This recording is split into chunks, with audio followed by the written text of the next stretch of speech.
Salut à tous, ici Mathieu de l'imprimerie à réaction. Est-ce que vous vous êtes déjà demandé comment est-ce qu'on fait une bonne affiche publicitaire? Alors dans un premier temps, je vais vous expliquer ce qui doit se passer dans votre tête avant la création de votre affiche. Et ensuite, on ira sur les logiciels, justement pour créer cette affiche, pour que je puisse un peu vous expliquer ce que j'ai voulu dire. Et rassurez-vous, on va utiliser un autre ordi que celui-ci, ne vous inquiétez pas. Allez, c'est parti!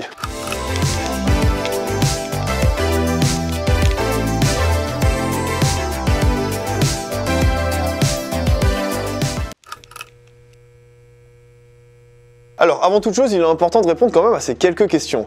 Déjà, pour qui est votre affiche? Donc, est-ce que c'est pour des hommes? Est-ce que c'est pour des femmes? Est-ce que quel âge? Quel profil? Etc. Donc ça, ce sera en fonction de votre cible. Quel message, en fait, vous voulez faire passer à votre audience? Donc, est-ce que vous communiquez sur le lancement d'un nouveau produit? Est-ce que vous communiquez sur le lancement d'une nouvelle marque? Etc. Donc ça aussi, encore, ce sera à vous de voir. Quand est-ce que votre affiche va paraître aussi? Donc quand est-ce que ce sera une affiche pour un produit d'été, d'hiver, d'automne?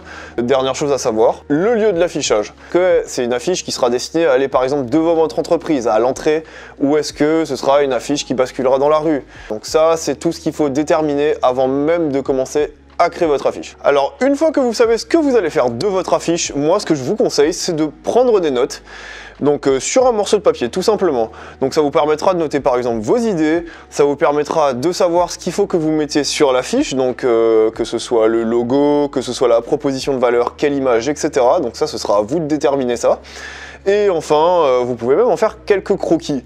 Donc vu comment je dessine, je vais éviter de vous mettre des croquis. Voilà, c'est pas une très bonne idée. Mais par contre si vous savez le faire, moi je vous conseille d'en faire, même s'ils sont pas très beaux. Alors si par hasard vous manquez d'inspiration, donc moi ce que je vous conseille de faire, je vous conseille trois applications. Donc la première, donc évidemment tout le monde connaît, c'est Instagram, Dribbble et Pinterest. Donc Instagram pourquoi? Donc c'est pour voir un peu ce que les marques que vous aimez font. Et par contre Dribbble et Pinterest en fait sont des logiciels donc, qui servent aux graphistes et à tous ceux qui ont envie de poster donc, quelque chose lié au graphisme. Donc vous pouvez aller jeter un œil pour essayer de vous inspirer et honnêtement il y a des trucs vachement sympas là-bas quand même. Vu que je suis sympa, je vais quand même vous donner quelques indispensables pour concevoir votre affiche. Dans un premier temps, il faudrait que vous respectiez votre charte graphique. C'est très important de ne pas renier sa charte graphique pour pas perdre en fait les personnes qui vous connaissent déjà. Ensuite, gardez en tête qu'il faut quand même garder un certain nombre de couleurs, donc 2 ou 3 maximum, n'abusez pas sur les couleurs. De même pour les typographies. Donc pour les typographies, je dirais 2, 3 maximum. Ensuite, hiérarchisez bien vos informations. Donc c'est très important de donner un certain ordre de priorité à ces informations. Donc le titre et la proposition de valeur, peut-être que vous mettrez en un peu plus gros que par exemple l'adresse de votre site. Et surtout, il faut que vous gardiez en tête de ne pas trop charger votre affiche. Donc dans le sens où, gardez juste à l'esprit que en fait, c'est une personne qui va passer dans la rue, qui va voir ça sur un abribus, etc. Et il faut que d'un coup d'œil, il puisse avoir l'entièreté de l'information. Donc avant toute chose, on va créer une affiche ensemble. C'est quoi en fait la marque que je vais créer? Donc c'est une marque fictive que je crée juste à l'occasion de cette vidéo. Donc la cible, ce sera quoi? Ce sera entre 15 et 30 ans. On vendra des pulls et des pantalons style streetwear et aussi ce sera pour le lancement d'une nouvelle collection. Alors pour la création on va utiliser 2 logiciels, donc on va utiliser Photoshop et Illustrator. Donc d'abord dans un premier temps Photoshop ce sera pour la retouche de tout ce qui est mes images et des photos. Et pour l'incrustation du texte et du reste, ça va être sur Illustrator. Donc dans un premier temps, on va commencer par créer la première image. Donc si jamais vous avez des images, donc privilégiez quand même les images qui vous appartiennent. Si par hasard vous n'avez pas le choix et que vous êtes obligé de prendre des images qui ne vous appartiennent pas, prenez des images libres de droit, vérifiez bien. Moi en l'occurrence, l'image que vous avez à l'écran, donc là moi je l'ai prise sur Unsplash. Donc je vais tout simplement la retoucher sur Photoshop et on se reprend après la retouche.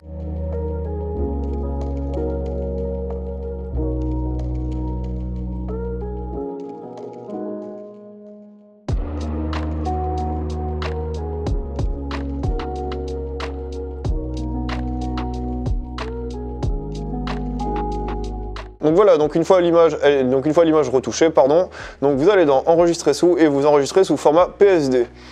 Ensuite, vous allez dans Illustrator, donc vous ouvrez le fichier, donc aux dimensions de l'affiche en fait. Donc vous voulez créer quel type d'affiche. Donc n'oubliez pas par contre, donc, pour les réglages de base, donc l'affiche doit être en CMJN, en 300 dpi ou PPP là du coup en l'occurrence vu qu'on est sur Illustrator, et vous devrez rajouter du fond perdu donc pour l'impression. Donc le fond perdu en général c'est entre 3 et 5 mm. Petite astuce, moi je travaille sur les deux logiciels en même temps, Photoshop et Illustrator, et en fait l'idée ce serait que pour retoucher mes images sur Photoshop et les intégrer à Illustrator. Donc petite astuce, si jamais vous avez l'occasion, donc imaginez vous devez modifier votre affiche, hop, et ben elle se modifie automatiquement sur Illustrator si vous l'avez importé au format PSD. Donc voilà, donc maintenant là je vous retrouve après la création de l'image pour vous expliquer un peu mon procédé et comment est-ce que j'ai fait. Allez, c'est parti.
Alors voilà, l'image est terminée, donc maintenant je vais vous expliquer un petit peu ce qui s'est passé dans ma tête donc pour créer cette image. Gardez juste en tête que cette affiche a été créée en un quart d'heure, c'est vraiment pour vous étayer un peu les propos dans cette vidéo. Donc alors du coup, comment elle commence cette image? Du coup vous avez en haut à droite un petit point rouge, enfin un carré rouge plutôt, là où vous avez l'inscription « Puis les pantalons ». Donc là vous avez directement la proposition de valeur qui s'affiche. Donc là c'est pareil, c'est lecture en Z, donc le petit carré en fait va vous permettre en fait de commencer votre sens de lecture. Donc là voilà, vous êtes en Z, vous redescendez. Juste une chose, moi j'ai rajouté les deux traits derrière l'image parce que c'est une marque de streetwear, parce que je trouve que ça correspond vraiment bien. Mais si jamais par exemple, ça ne correspond pas à tous les types de contenus. Donc voilà, donc moi je l'ai fait parce que ça passait, mais si jamais ça ne passe pas pour vous, ne le faites pas. Tout simplement, c'est pas obligatoire en fait pour déterminer un sens de lecture. Du coup voilà, donc vous descendez, donc vous avez l'inscription French Clothes, donc qui est la marque de vêtements. Le logo ressemble à un logo qu'on ne citera pas, voilà. Vous avez aussi l'inscription Nouvelle Collection, donc vous descendez et là vous avez les images, donc les images qui sont travaillées. Et hop, une fois en bas, vous avez scanné pour voir notre marque avec un joli QR code à côté. Donc là en fait, ce qui s'est passé, c'est que la personne, elle a pull et pantalon, donc en tout premier. Donc ensuite, elle descend, elle a French Clothes, nouvelle collection, plus l'image donc de ce à quoi va ressembler la nouvelle collection. Moi, j'aime bien intégrer les QR codes, pourquoi? Parce que je trouve que ça fait une bonne passerelle en fait entre votre communication print et vos soit réseaux sociaux, soit votre site internet et tout. Là, en l'occurrence, mettre un QR code pour aller découvrir la marque, ça reste quand même intéressant. Si vous affichez ça en format sous un abribus, forcément, pendant qu'il attend le bus, la personne aura tout le temps de scanner son QR code. Donc voilà, donc ça c'est à vous de voir, donc si vous souhaitez intégrer un QR code ou pas, moi je trouve ça bien. Ensuite, donc vous continuez et vous avez le dernier carré rouge en bas à droite, donc qui signifie, donc là c'est l'adresse de votre boutique ou l'adresse web, donc si vous faites que du e-commerce. À la suite de ça, donc maintenant on va enregistrer sous. Alors si vous êtes sur Illustrator, vous pouvez faire enregistrer sous. D'ailleurs je ne l'ai pas précisé, mais vous pouvez très bien créer la fiche sur InDesign, il n'y a pas de souci. Ça dépend vraiment donc comment vous vous sentez le plus à l'aise.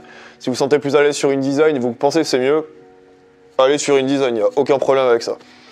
Du coup, bah moi je vais aller dans enregistrer sous parce que je suis dans Illustrator, vous aussi du coup, et si vous êtes sur InDesign, vous allez dans exporter.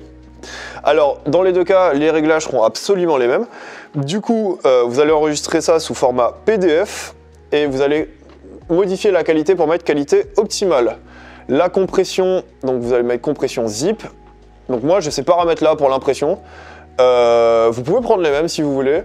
Moi, zip, je vous conseillerais de mettre la compression zip parce que ça allégera grandement votre fichier. Voilà, et ensuite, vous cochez la case trait de coupe et fond perdu. Vous mettez autant de fond perdu que vous en avez mis lors de la création. Normalement, ça s'affiche tout seul, mais au cas où, si vous avez mis 5 mm à la création, vous remettez 5 mm. Et ensuite, donc vous enregistrez et vous exportez en PDF. Alors voilà, c'est la fin de la vidéo. J'espère qu'elle vous aura plu et qu'elle vous aura bien aidé. Si vous avez des questions ou des remarques, n'hésitez pas à me les glisser en commentaire, j'y répondrai bien naturellement. Et je vous dis à la prochaine, donc pour une prochaine vidéo.